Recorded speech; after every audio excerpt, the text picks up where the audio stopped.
Hi, I'm Chef Amber, and today I want to talk about why we put so much validation on the scale. I'm talking about my obsession with the scale, the number on the scale.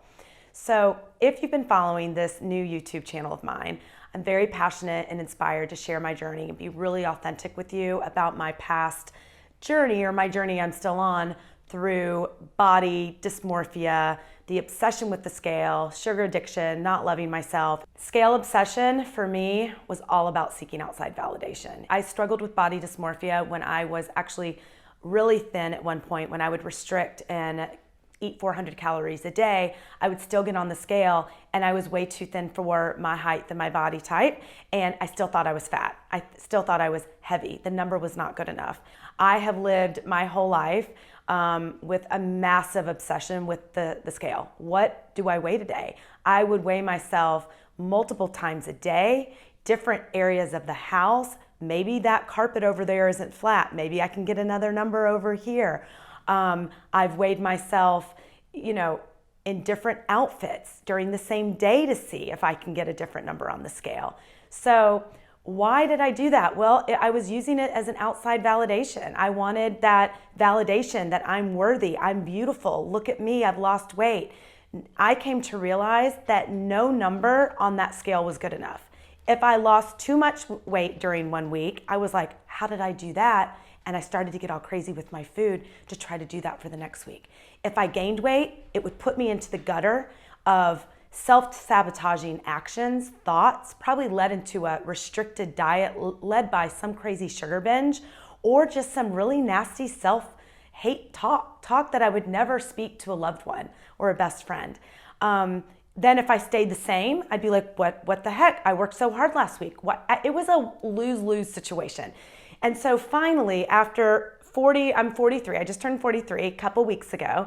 And after 43 years, about 8 months ago, I'm for real, I haven't weighed myself. So it's been a journey. It took me almost 42 years to put down the scale. For about 38 years, I suffered and struggled really with restricting and binging. And it was really just, I could not get off the hamster wheel. And I would restrict.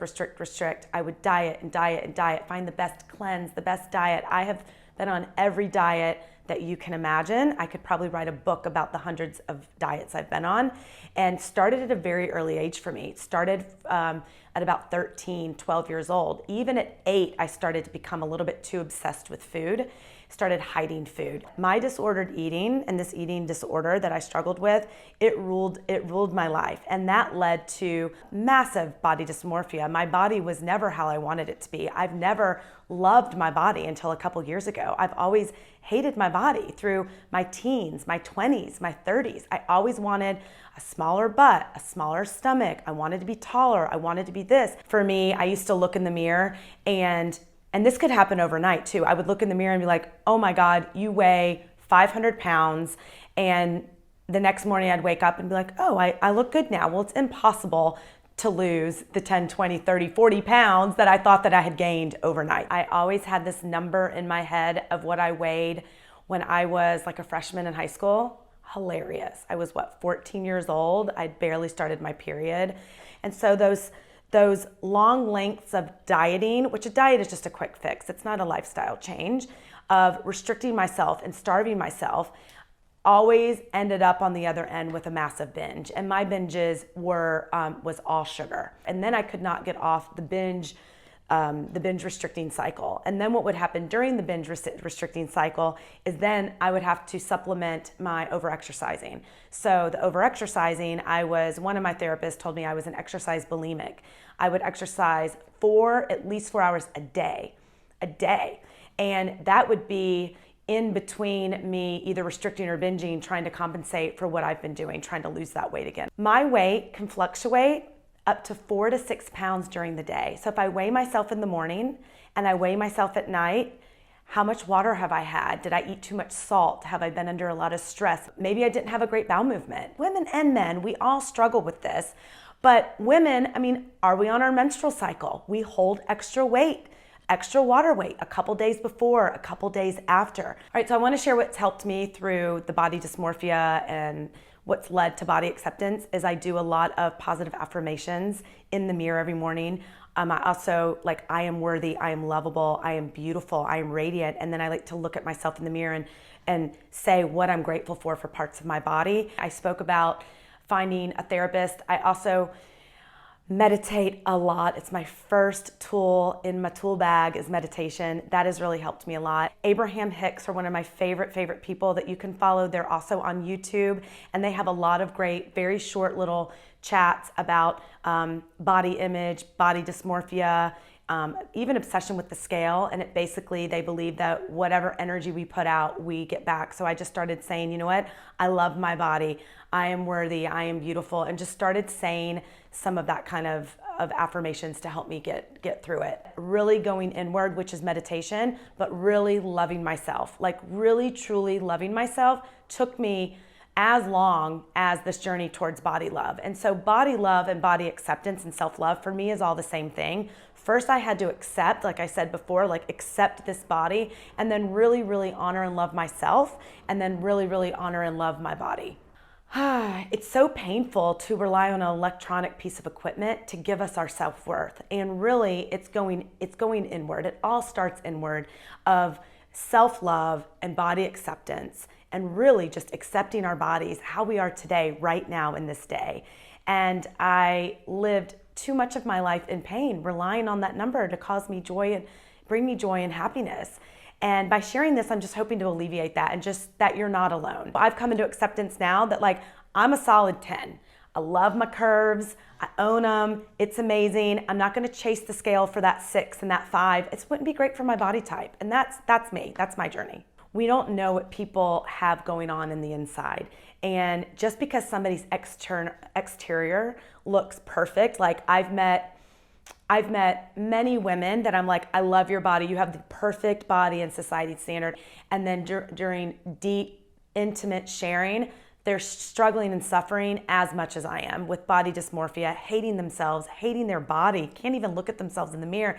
And I'm here saying, I want your body, you're perfect. So really knowing that we're all on this journey together, doing the best we can, and for us to let go of the comparison, which really leads to judgment. And when I start to judge someone, I know, because I'm human, I know that really it's just something I'm uncomfortable with myself. It's really a, you spot it, you got it, that now I'm judging myself. I'm not in acceptance with myself. So instead of weighing myself now, I like to say, okay, Amber, how do you feel in your clothes? How do you feel in your body? If my clothes are tight, I've definitely gained weight. Doesn't take a genius, and I do not need to pull out the scale. Okay, it's obvious. So I use my clothes and how I feel in my skin and how I feel in my body instead of the scale. So we're all so different. We are also beautifully, magnificently different. And to compare ourselves to others, which I'm guilty of, is really detrimental. My body's different than your body. You're gonna hold weight different than me or lose weight different than me. We all eat differently. And all of our bodies, we're not the same. We're not made to be the same size. We're all made to be different in shape and size and weight.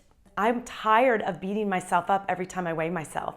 And I've worked so hard over these years towards body positivity, self-love, truly loving my body and loving myself. And when I would get on the scale, all that would just go out the window. All of my work, all of my tools would go out the window. I don't want to be robbed of joy anymore.